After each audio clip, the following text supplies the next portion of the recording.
15 years old, at least 15 years old, Right. they have to, they can't drive after 10 p.m. Well, for the first 3 months, For the first they 3 can't months. drive after dark. They can't drive after dark. Right. Okay. And then for the remainder of that time period, they can't drive after 10 p.m. That's correct. They always have to have a licensed driver in the car with them.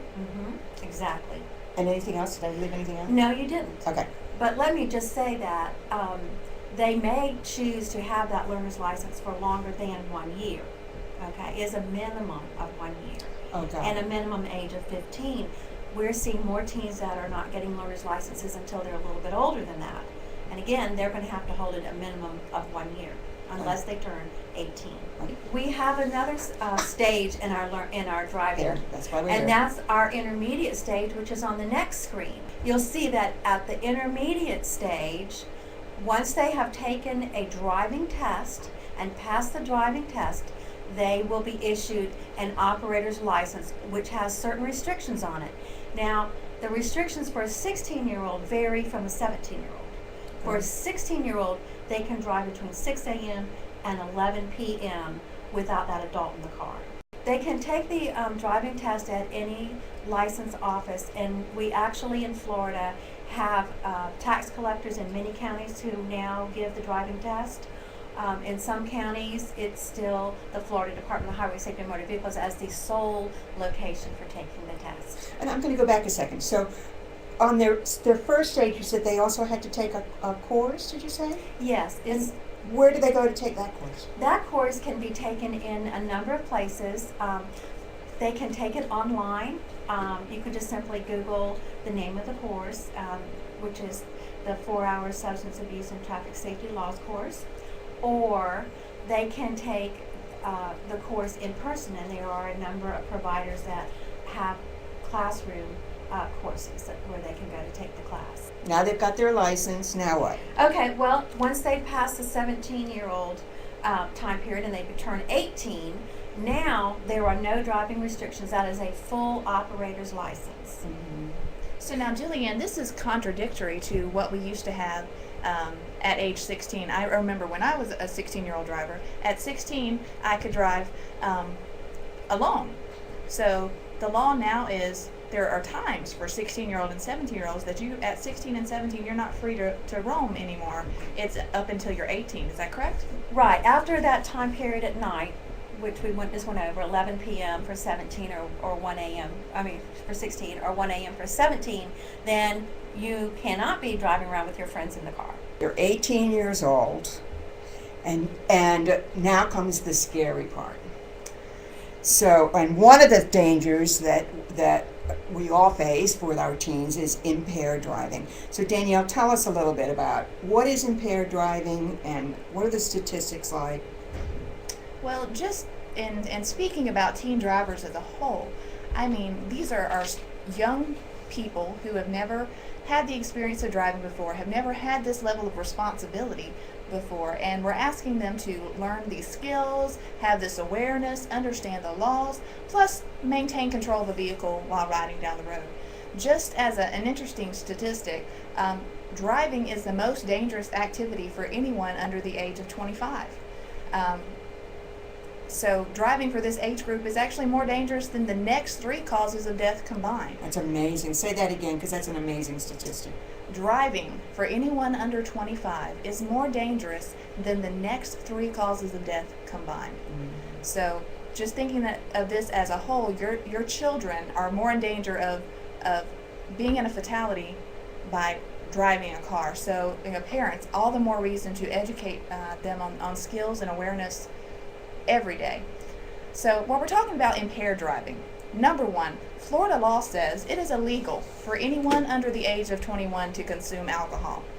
Considering that's the law, you wouldn't think it would be an issue that anyone under the age of 21, such as our teen drivers, would be subject to impaired driving. However, we all are well aware that this is not the case. In fact, alcohol kills more children than any other illegal drugs combined. So That's an amazing statistic, too.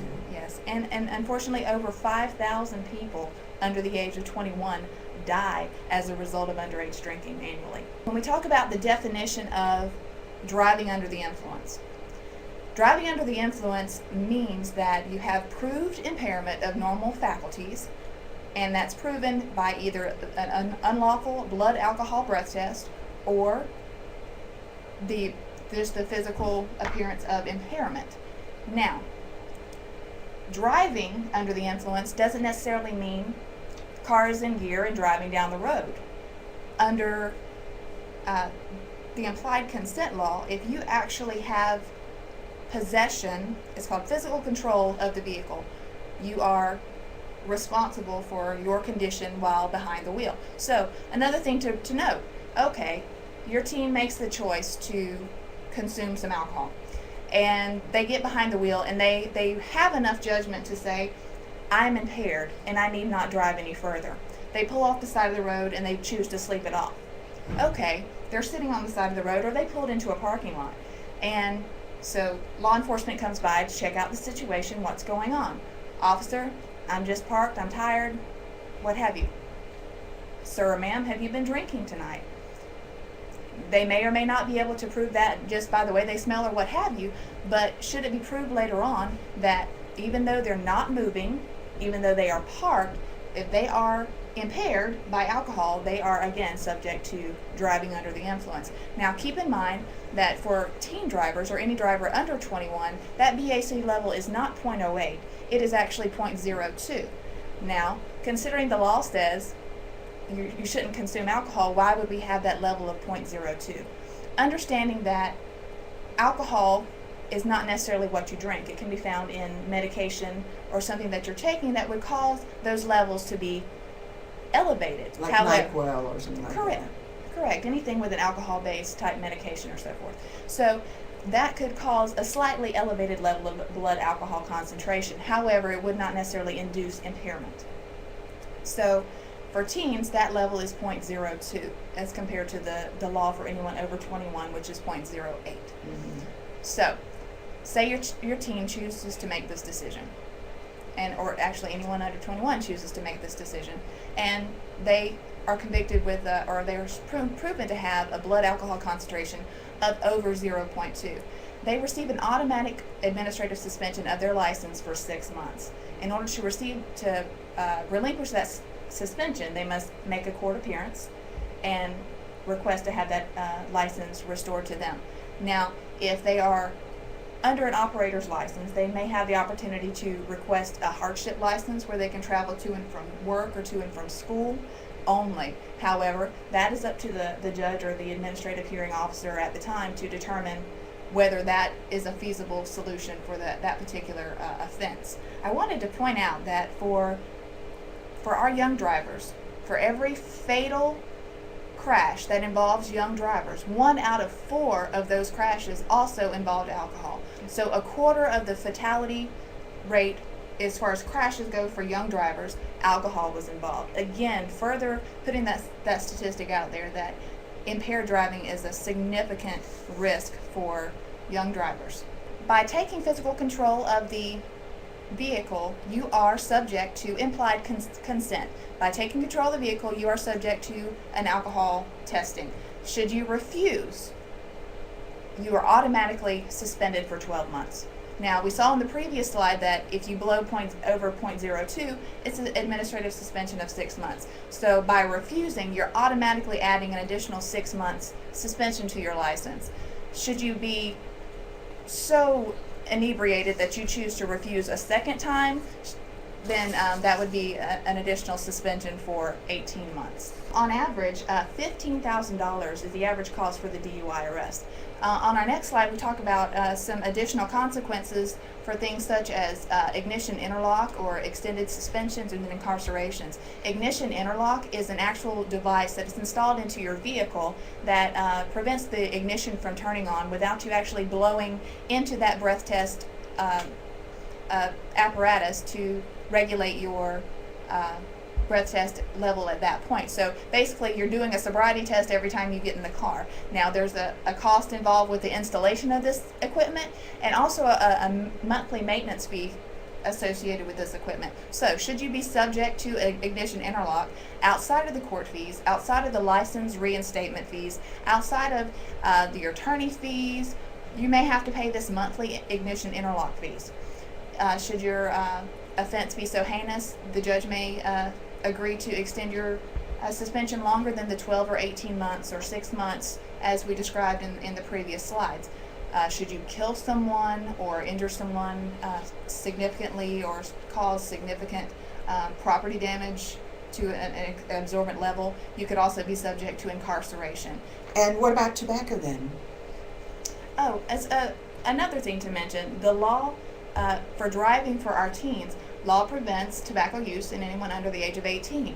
Any driver convicted of possession of alcohol, possession of tobacco is subject to an automatic suspension for 6 months to a year, depending on how much or what have you. So Julianne, can you just cover a little bit, basically what is distracted driving? Distracted driving is anything that takes our awareness away from driving, and it can be visual, it can be manual, or it can be cognitive. For example, if you're reading a map or you're checking your GPS, those would be visual distractions while you're driving down the road. Manual ones are when you take your hands off of the wheel of the car. You've got two hands, they both should be on the wheel of the car at all times. What happens is when people are holding the steering wheel and then they let go with one hand to reach for something, that other arm starts to move up. When that other arm starts to move up on the steering wheel, then you are turning that car, and that's how cars crash into the trees off the side of the road, mailboxes, the car behind them. It's because they have only one hand to control that steering wheel while they're looking down to reach for something else. This happens every day. Now, the third type of distracted driving is cognitive, and that's where we don't have our mind on driving. And this also happens all the time. You can ask someone, did you notice something down the roadway when you were driving home today or to work today? No, I don't know whether that was there or not. Well, if they can't answer the question and they don't know if something was there, their mind wasn't on driving. And for teens, it's even more important because there's so much going on around their vehicle, and learning to scan and to recognize everything with your visual, then you've got to have your mind that's saying, okay, I see a half a block ahead, somebody is making a left turn. I need to do a certain thing with my car so that I stay safe. Another part about cognitive driving that I'd like to share is emotions. It is never a good idea for anyone to get behind the wheel of a car if they're angry, upset, overly excited, because in those cases, that's what's on the forefront of our mind, not driving. And we all know that teens are very emotional young people, and that's part of the excitement about teens. And I think as parents, we love to see them happy and joyful. However, we want to keep our teens safe, and that means if they are not feeling calm, be the person that they can call and say, Mom, I had a bad day, or I'm just overly excited about what's going on. Would you mind coming and picking me up? There were over 3,000 people that were killed in crashes that involved distracted driving. And that was in 2010 alone. And there were an estimated 416,000 additional people who were injured in crashes involving a distracted driver. And I want to call your attention to the third point on this slide, because texting and the use of mobile devices has become so widespread in our country that in June of 2011, more than 196 billion text messages were sent or received. Julianne, that's such an excellent point as we talk about texting and driving, because that involves all three levels of distracted driving: your visual, your manual, and your cognitive. It's one of those kind of self-explanatory this is risk-taking in doing it, and it's not safe, and we really should not be doing it while driving. I mean, you are 23 times more likely to be involved in an accident, and that accident is 23 times more likely to be worse or fatal, or the injuries or the damages that are caused 23 times worse. Tell us what else you know about distracted driving. Well, in addition to, we talked about the conversations in the car. Our novice drivers, in their learner's permit and their operators, intermediate operators, they have to have an adult present. Okay, so that's one passenger in the car. That's an adult that's there to supervise their driving. Okay, so now you add a passenger. Say they're driving, they're 16, and they don't have to have that license, that adult license driver. They've got their best friend and sitting next to them, and they're talking about all the great things they're going to do tomorrow and all the wonderful things that are going on, and they're excited and they're engrossed in that conversation. Well, as teens, as we talked about earlier, they are so emotionally charged, which causes that additional cognitive distraction. Statistics show that teen driving with 2 or more teen passengers increases the chance of crash by 5 times. So you are 5 times more likely to crash by every teen passenger you have. So if you have teens, if you have one buddy riding with you, you are automatically 5 times more likely to get in a crash. And then that number increases exponentially as you add additional buddies. So basically, a clown car full of teens is a recipe for disaster. So Ellen, now as a parent of teens, tell us what you're going through.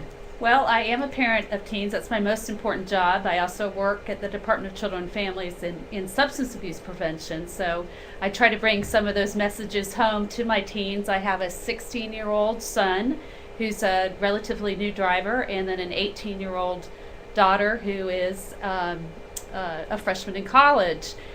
So we've been through all of the trials and tribulations of having teen drivers. We've had the fender benders, we've had the speeding tickets, and we've had also a completely totaled car. So I have been through the ups and downs of that. And we have a big challenge on our hands in the United States.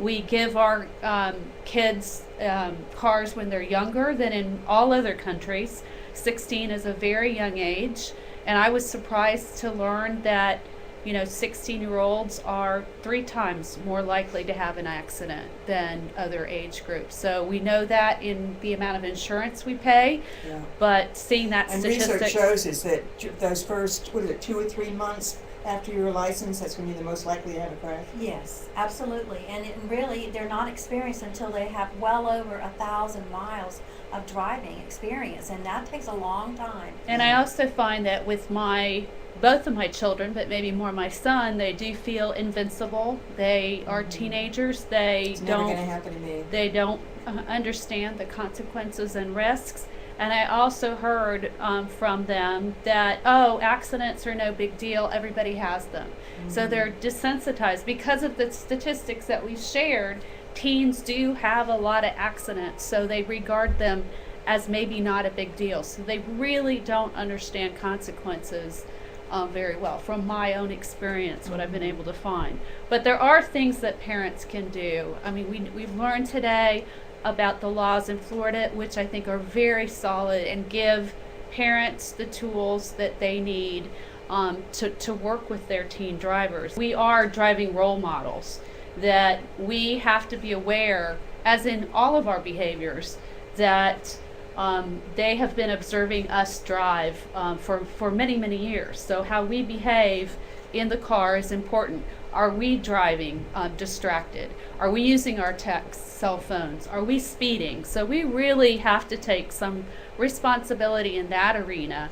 I'm so happy to hear you say that, Ellen, because when I go out and do presentations at my SAD chapters across the state, middle and high school, the number one thing I hear from the audience members, these teens, is that why should I give up my texting and driving? Why should I wear my seatbelt? Why should I practice good safe driving skills when mom or dad or the older sibling are not?